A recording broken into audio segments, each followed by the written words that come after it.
Okay, guys, here we are. I'm here. Hi. I'm just trying to cut down on how I do the videos. Hey, everybody. So here's what we're going to do. I want you to get set up today. You need a pencil. You need a ruler, probably, and a piece of paper. Before you get started, I want you to put your name on the back, just like me. Got it? Okay. And then flip over and get ready to go. So everybody grab your ruler. We're going to talk about creating a drawing using a vanishing point today. A vanishing point is just something that is off in the distance where when we look, we see everything kind of going to that point. So here's what I want you to do. I want you to take your ruler and I want you to line it up about in the middle of your page. And your paper, if you measure, should be about 9 inches across. And we're going to draw what's called a horizon line. You're going to hold your ruler steady and you're going to draw a straight line across your page. You see that? Straight all the way across. Remember, especially my second graders, we're going to hold the ruler with one hand, draw with the other hand. You got to hold this one steady so it doesn't shift down on you, okay? Now, this is our horizon line. This is where everything is going to on our page. That's the farthest point that we can see, like if we're standing outside. And what we're going to do, we're going to draw a road to start with. So go to the middle of your page and we're going to make a line that comes out toward the bottom of this side. Then we're going to go real close to this and we're going to make a line that comes out towards the bottom of this side. You see how I did that? So this is going to be my road. Now we're going to draw the yellow lines down the middle. And they don't have to be perfect. You can put 2. I'm just going to put in space for 1 because when I color, it just is easier, even though a single yellow line is not really a thing. Okay, so see how my road already, it looks as if it's getting smaller as we go farther away. Okay, now the next thing I want you to do, hopefully we have practiced sketching enough. The next thing I want you to do, I want you to begin to draw some designs that are in your foreground. So we are out in nature. So I'm going to add to mine just some very simple trees. Okay. I might need to make some lines in there to make sure they cut in. I'm going to add some more. Now, something we want to talk about as we're working with vanishing point and perspective. These trees can overlap however you want. The further away things get, the smaller they get. So when I have trees way back here, they're going to be much smaller than my trees way up front. You see that? Little, medium, big. Okay. And I might do the same thing on the other side. Now, if you want to draw something besides trees, guys, that is fine. You knock yourselves out. It does not have to be trees. I just think trees are a good, easy example. And I'm going to show you what we're going to do with these in just a second.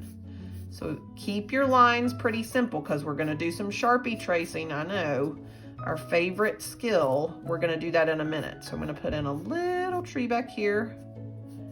Again, oops, that's not a tree branch. Okay, now look how where my trees go, I've got my horizon line underneath. Let's take our pencil and erase my horizon line because we wouldn't be able to see the horizon line through the trees, would we? That wouldn't make very much sense. So we're going to erase that. Okay, now pause me wherever you need to, Mrs. Davenport, so that everybody can get trees on there. 6 or 7 good looking trees or whatever else you think looks good going along your road. Okay. Now, the next thing we're going to add a couple more things. We're going to put some really big mountains in the back, but we want to make sure that we leave a path for the road to go through. So I'm going to do a big tall mountain like this and maybe another. I mean, these are like huge mountains, guys. This is like you're up in the Rockies and like way, way up. This would be cool. There are actually places when you drive that kind of feel like this. And your mountains don't have to be as jagged as mine. They can be round on top, however you want to do it.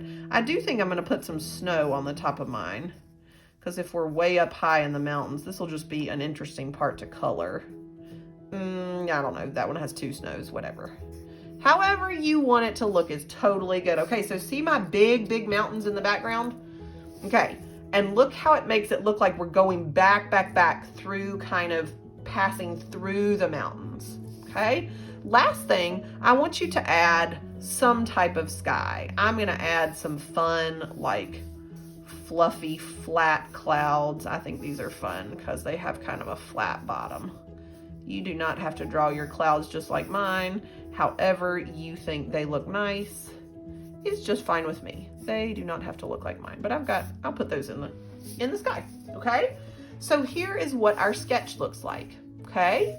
So the next thing I want you to do is I want you to trace with a Sharpie. We know this skill well. So, and you can start anywhere you want. I'm gonna start on my road. And then guys, I'm actually gonna turn my video off, finish my tracing, and then turn myself back on, okay? So, you get your Sharpie out and begin tracing along with me very carefully. Remember where we erased our horizon line. We don't need to draw the line that we erased behind the trees. Trace your trees first, okay? So I'm gonna keep working on that. I am gonna put in the horizon line where the road ends. And if your trees look different than mine, that is fine. You can have whatever kind of trees make you happy.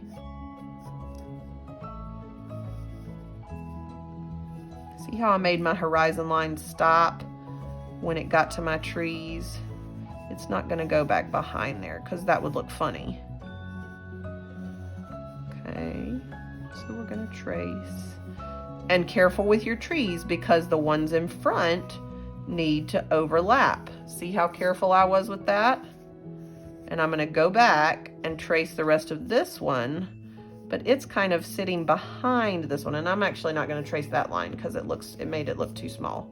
So if you feel like something doesn't look right, don't trace over it. It's all good. And this is kind of a skinny little tree right here. Okay, now you guys keep tracing and I'll see you in just a few minutes. Okay guys, we're back. So here is what my perspective drawing looks like when it's all traced. Now, even I have some lines that need to be erased. So if you have lines hanging out there, go ahead and erase them. We don't want to have to color on or around or on top of those. So use your eraser to do that. I still may have a few, but I think I've gotten most of them. Now, my friends, the great thing about today's project is that we're going to use oil pastels. So, and you can start anywhere you want.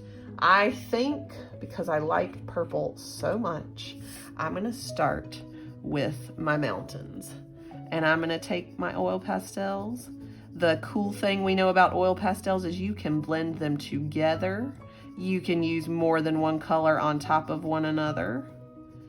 But we also know that it's tough to color real fine details with them. So we're gonna get this colored in as good as we can with our oil pastels. Hopefully you didn't draw too many really teeny tiny things. And it's gonna be beautiful when we're finished. Now let me show you what it looks like. I'm being real careful with my purple around my tree because I do have some small space there. So you've got, Miss Davenport has bags of oil pastels for you. You'll have a variety of colors in there. Make sure everything gets colored except maybe things that are supposed to be white. If you want to blend colors, you can absolutely do that. I'm gonna make my road line yellow and then add the black on the sides. I'm gonna make my trees green. Try and use different shades of green. You should have a dark green and a light green. Something else that's fun to do if you want to blend colors, you've got a white. Like I might go and add some little highlights of white on top of my mountain. Did you see how I did that? Just to give it a little bit of dimension, okay? And then I'm gonna color my trees green all the way till I get everything finished. I want you to think, you do not want to forget your sky. You don't want to forget to get in and out of all the little spaces where you have things drawn, okay? Now, notice I am not being sloppy with these oil pastels. This is something that should take some time. I'm being gentle and careful and trying to make sure I fill in everything. So you're gonna have the rest of class today to just continue coloring this. Notice also, guys, I don't have any scribbly marks. I have everything filled in really nice and solid. So Miss Davenport shouldn't see your hand moving across your things like this. This should be something where you are coloring small with your fingers, not your wrist or your arm, okay? So good luck with this. I can't wait to see what you create, and we will take a look at these together next week when I am back with you face to face. Bye, you guys.